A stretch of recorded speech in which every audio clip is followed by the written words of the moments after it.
Welcome back to the Vandy 24/7 podcast. I'm Joey Dwyer. He's Brandon Bigsby. And Brandon, Vanderbilt, two commits in one night. Chaos, but I think an exciting chaos for this program. Jacksonville State transfer. Mason Nicholson is the second, of which Jalen Washington was the first. And we just put out a video on Washington on the channel. So if you can't get enough of us, which I think most people will be able to, maybe by even a minute into this video, check out the other one about Jalen Washington, who's actually Mason Nicholson's high school teammate, both Gary, Indiana natives. And what a cool story, Brandon. I think this is a get that can practically help Vanderbilt too. I don't think it's just Jalen Washington's guy who they brought in as a favor, Mason Nicholson. He can play too. Yeah, and I love the story behind it because you have Jalen Washington, who was the top 100 recruit, four-star, heralded one of the best players in the state, and then you have Mason Nicholson, who had to go the JUCO route for a year, played his freshman season at Northwest Florida State Community College, actually won the NJCAA National Championship his 1 year there, played in 33 games, started one, averaged about 8 minutes a contest, and then went to Jacksonville State and just kind of grinded it out and became one of the better players on that team. Averaged 7 points a game, 7 rebounds. And Joey, I think the most impressive part about his game was selected to the All CUSA defensive team this past season as well. So you're getting a guy that can score a little bit inside, does well around the rim, somebody that is sneaky athletic for his size. He's a load at 6'10", 280, but he's able to do a lot of pick and roll action. He's able to cut back a little bit. He fits within what Mark Byington likes to do in this system with that additional size. And not only that, but he's a great offensive rebounder, averaged just around 5 offensive rebounds per game. I really like Mason Nicholson a lot. I think he might have been one of the more underrated bigs, arguably, in the mid-major ranks. Jack State was a team that made it to the second round of the NIT, so he was playing for a pretty solid Gamecock squad. I really like this addition for Vanderbilt a lot. I think Mason Nicholson not only checks a lot of the boxes of what Vanderbilt needed, but he brings some additional elements that they didn't have last year also. I think it's a great addition if it's the right role for him. I don't think that's the guy you're looking for to be necessarily your starter, but if he is the complement to Jalen Washington, if he's the complement to Devin McLaughlin, which by every indication he is, that's an awesome addition. And every team that is deep in this NCAA tournament has a guy like this on their roster that when he committed, you're probably not stoked about it, or you're not throwing a parade at the very least, but they're effective. Auburn, Dylan Cardwell, and Chaney Johnson, those guys have stuck it out. They've played off of Janai Broom and a lot of the time have come off the bench and have been capable players for them. For Florida, Sam Alexis, Ruben Chinyelu, both guys who at times have had nice roles on that team, but at times have had to just grind it out and rebound and defend and block shots. And then Duke, um, Malik Irwin, 15 minutes a game, 2 points per game, but dirty work. Nicholson, I think, fits that bill. And I think this says something about the way Vanderbilt's constructing its roster and kind of the capability it has to do so because it can get a guy like this.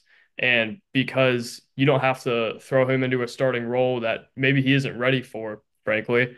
You're looking at Jalen Washington and saying, this is your front court. But if you sputter a little bit, we've got a big physical mauler off the bench who can come in and shake the bottom of the basket when he dunks it. And he's a great shot blocker, 7.3% block rate. I think was a top 100 or so shot blocker in Ken Palm. So another thing too, the rebounding. Like if you're looking for a dirty work glue guy, he checks all the boxes. He's big. He's really not afraid to throw around his body. I think you often see guys who are physical and maybe are a little bit scared to throw around their body. This is not the case here. He comes in the game and he's ready to throw himself around. He's ready to put guys on the ground a little bit. He's ready to rebound. And when he scores, he's ready to let you know about it. I think he has even more of a post game than Jalen Washington does at the stage of Washington's development. The baby hook is what he really likes to go to. And Brandon, again, he's going to let you know if he makes the baby hook. So I really like his offensive game for the role that he would be in. I think the baby hook being kind of the primary weapon there allows him to maybe finish over some bigger defenders. And I think that is often a concern when you're going from CUSA to the SEC. But the defense and the rebounding and the physicality and the energy, what more could you ask for a guy who's going to fill that role, Brandon? Yeah, and it's funny as I was listening to you say a lot of that, I instantly thought Jalen Carey, and they're very different players in terms of build and makeup, but a lot of what you like about Jalen Carey, I feel like you get a lot of that here in Mason Nicholson. Again, I don't necessarily know if Nicholson has the ceiling necessarily of a Jalen Carey. I don't think he's necessarily as naturally athletic, but I do think that a lot of the things you talked about, the grit, the toughness inside, the physicality, the expression that you get on a lot of plays. Mason Nicholson provides a lot of that, and he's not going to come in and be a Janai Broom of Auburn, or I mean, even outside the ACC, he's not going to be like a Norchad O'Meara or a Danny Wolf or anyone like that. But he is the perfect big tough grit guy. He does all the things that you need him to do. He does a lot of the things that don't show up on the stat sheet.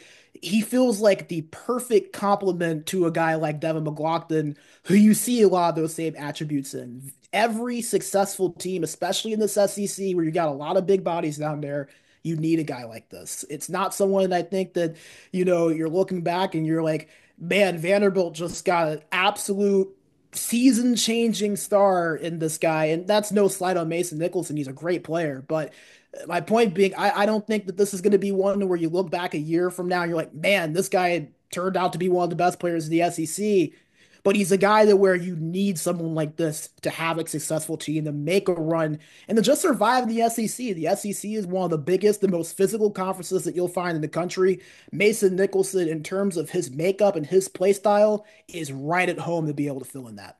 For sure. I look at the rebounding too, and I think I should have even honed in on that more in the lead. He is an excellent rebounder, or at least Yeah. was at the CUSA level. 7.4 rebounds a game. You don't see that super often. 20% of his offensive points are off of second chance points. He averaged, I think, over two offensive rebounds per game in each of his last two seasons. That guy is a factor on the glass, whether it's SEC bodies, whether it's CUSA bodies. He had 9 rebounds against Georgia Tech in the NIT. That guy can rebound it. He can score it too. I don't think he's going to be a guy you look to score super often, but again, 15 minutes a game, come in, throw your body around, maybe dunk it a time or two. I wrote in the story about his game that'll be out on the site in a few minutes. The two probably biggest momentum plays this team could get as currently constructed, a Tyler Nickel three and a Mason Nicholson dunk where he shakes the rim kind of like Jalen Carey did or kind of like Lee Dort did. I think he raises their ceiling just because now you don't have to worry about foul trouble with McLaughlin. I think they have three guys, even if Kajani Wright doesn't come back this year, which we're not sure about at this point. You have three guys who can play the five and do it capably. And then that takes some pressure off Jaden Leverett too, their freshman big man. So Brandon, I like what this does for the rest of their roster. I like what this says about Vanderbilt in terms of the way they're able to build it. Because last year they didn't have room for a guy like this on their roster, a 6'10" guy who comes in and his job is to do dirty work. They had to account for more upside last year. They had to get some guys on the team who they thought if our depth whittles down, then he's got to take a step forward and be the everyday guy. I don't think you're really worried about that this year, although I think he might have started some games for them last year to take some pressure off McLaughlin. This is a guy, you bring him in, he knows his role, he knows what he's got to do night in and night out, and I think he's going to be a factor because of that. Brandon, if they're not already sick of us, tell them more about Mason Nicholson before we wrap it up. Yeah, I really like Mason Nicholson a lot as a player. I think this is a great add to where when we're looking back on this team in say January, February, you go back and you're like, man, this was maybe a little bit more of an important of an addition than maybe we initially thought. And I think I used this comparison a little bit earlier, but we said the same thing Brandon, about Devin what McLaughlin. everyone initially thought, we're right on the money. We're We're never the wrong around here, right? Yeah, we obviously not. We couldn't be wrong. That's Uh, part of our job, huh? No, we're never inaccurate around here at all. But I think Mason Nicholson, he's a guy that where it felt like there were a few games this season where if you had a guy like Mason Nicholson, maybe Vanderbilt gets 2 or 3 more wins in the SEC than what they ended up getting. And I think another part that we haven't really talked about is that despite a lot of the size, and we talk about him being 280 pounds and being this really big physical guy, he can still move really well for his size. I mean, you look at the way he scored, 21% of his scores came from cuts. That was in the 74th percentile. And not only that, but 18% of them came from rolls and pops, which was 82nd percentile. So he's a guy that can score a little bit on the move too. Maybe not as much as a transition player like Jalen Washington is, but still someone that fits within the scheme of this offense and can move, I think, deceptively well for a dude that's 280 pounds and 6'10". So not only are you getting a guy that's a load, can rebound, eats up a lot of size, can be physical down low and bang bodies, but also someone that can move a little bit too. He doesn't clog things up too much on the offense. It helps with the spacing. I really, really like Mason Nicholson's game a lot. Again, I don't think this is a guy that's gonna, come in and be Janai Broom, but you need a guy like this on a team to be successful, especially at the SEC level. I think Mason Nicholson, again, when we look back at the transfer portal 7, 8 months down the line, we're going to say Mark Byington and the staff did a really good job getting this guy in there because he's a contributing factor to them winning games. He might not be a guy that puts up double doubles on a nightly basis, but he's someone that I think can be a nightly contributor to this team. Not the same player, but almost kind of like Quentin Millora-Brown did a few years ago, right? I mean, behind Liam Robbins, maybe not somebody that lit the stat sheet up on fire. He averaged maybe 4 or 5 points per game, but he always had those impact plays. He was where he needed to be. He flowed within the offense. He fit. He fit his role perfectly for what that team needed. I think Mason Nicholson fills a similar, much needed role for this Vanderbilt team as they're currently constructed. Brandon, this is going to be a weird pull, but it reminds me a lot of Wildens Levesque, who played for South Mm. Carolina a few years back, and it's kind of a complimentary big. And I think I said at the time, I think Vanderbilt played them that year.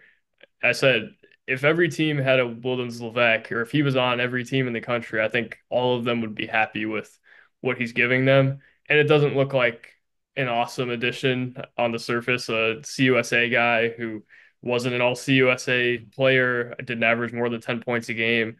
But when you really look into it and you look at what his role is going to be and probably what he's expecting his role to be and what the financial aspect of this is, I think it's a really smart addition. And if you're using this roster spot on him rather than a mid-major guy who's going to score 17 or 18 points a game, I think that's an issue. But also, I don't think this is anything near that. I think they accounted that they want to have two more bigs in the portal, or maybe even three. I think Gabe Dines could still be a factor, although it seems like Northwestern would be the more likely landing spot there at this point. But Brandon, really interesting get for Vanderbilt and one that I think says a lot about it. So thank you guys for watching. Thank you to the Wash House for presenting our basketball content this season.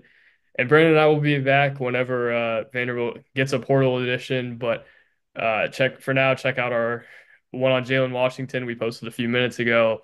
Check out some breakdowns on the site of each of their games. If you didn't get enough analysis here, if you didn't get enough synergy numbers, which Brandon, we still haven't bought the subscription, but we have our ways. We find our way into the synergy numbers. So You have uh, to be creative. You have to be creative.